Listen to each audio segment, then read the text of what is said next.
Hi everyone, I'm May. And I'm Erin. Hey, I'm Chrissy. I'm Eloise. This is ORS Actual Intelligence.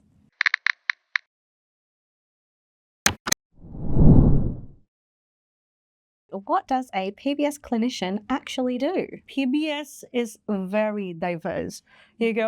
Some people would think that it's just managing behavior, but there's a lot of layers under that. From managing behaviors, understanding trauma, all these things, up to improving their quality of life, which I'm really passionate about. Yeah. So that's Definitely. what PBS actually do. How does PBS actually work? Well, PBS is holistic intervention. It does not work in a silo. It is not just up to the PBS practitioner. The entire support system needs to come together and work together to support the individual. We do that through training, through that intervention, and really making sure that everyone is on the same page and working in the same way to support the individual. Is positive behaviour support evidence-based? We're always collecting data. I know you're an Excel sheet queen. I've seen it's all color-coded and formulas and everything. We're tracking what's working. We're making adjustments where things are not working as they should be.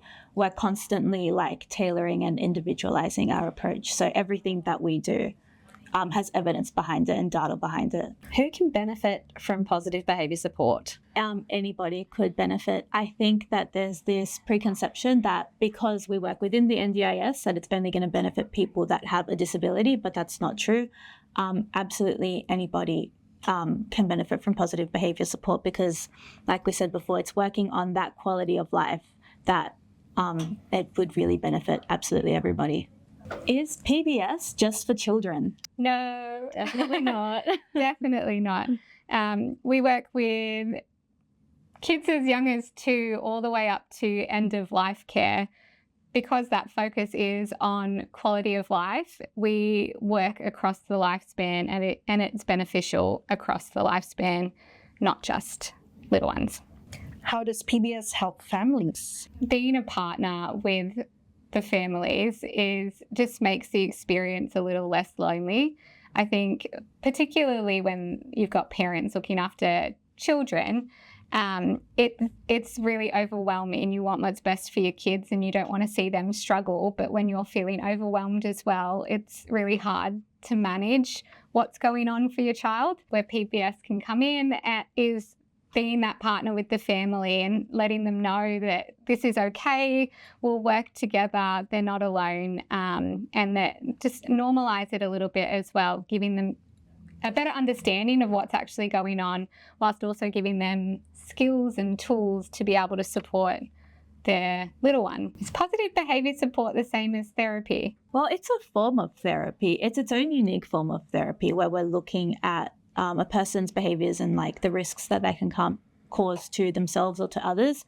And we're also looking at improving their quality of life, because often we see that improving someone's quality of life will indirectly have an impact on reducing those risks of harm as well. So it is a form of therapy. It is not an actual therapy itself, but it's a form of therapy, and it encompasses a lot of things. PBS encompasses a whole variety of support that we can provide to a person. Yeah. How long does it take to see results with PBS? It depends. How long is a piece of string? Yeah. You couldn't guarantee anything. No. And I think it's one of those things where it's not a quick fix, and we're not just going to wave a magic wand and everything be different. It takes time, it takes work, and it takes collaborating, and all of us need to be on board in that collaboration. Otherwise, we won't see change. Is PBS only for people with disability? No. Anyone that wants support with quality of life, improving quality of life, can utilise positive behaviour support. It is predominantly used for people with a disability, but it is crazy effective for children in out-of-home care as well. If you want support with quality of life, positive behaviour supports you go. What role do parents and carers play with PBS? I mean, they probably play the biggest role because they're there, day in, day out, and we're there to support them implement the strategies. So if they're not able to implement or things aren't going quite well, then it's very hard to see progress. Yeah, definitely. We try to train up and upskill all the people that are supporting the person so that they can have that consistent level of care. Does PBS use rewards and punishment? It will never use punishment, as is the title, positive behaviour support. We like to reinforce the behaviours that we want to continue seeing. We will never punish behaviours that we don't want to see. And when it comes to rewards as well, again, this is where it needs to be individualised. Evidence does not support rewards-based systems for children who have experienced developmental trauma. So sometimes we won't even use rewards if it's not evidence-based. We will always use reinforcement though. Can PBS reduce stress and anxiety? We can help support, find appropriate ways to cope in challenging situations and reduce that stress and anxiety. We can't specifically target like anxiety disorders in the way that a psychologist might, but we can work with those like side effects of it. So like managing like the distress levels and things like that.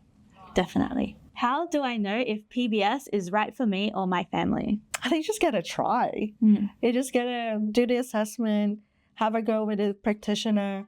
As long as you are very open to what you are aiming or what kind of goal you are aiming to achieve, and you can work collaboratively with the PBS team, then we will know if it is the right fit.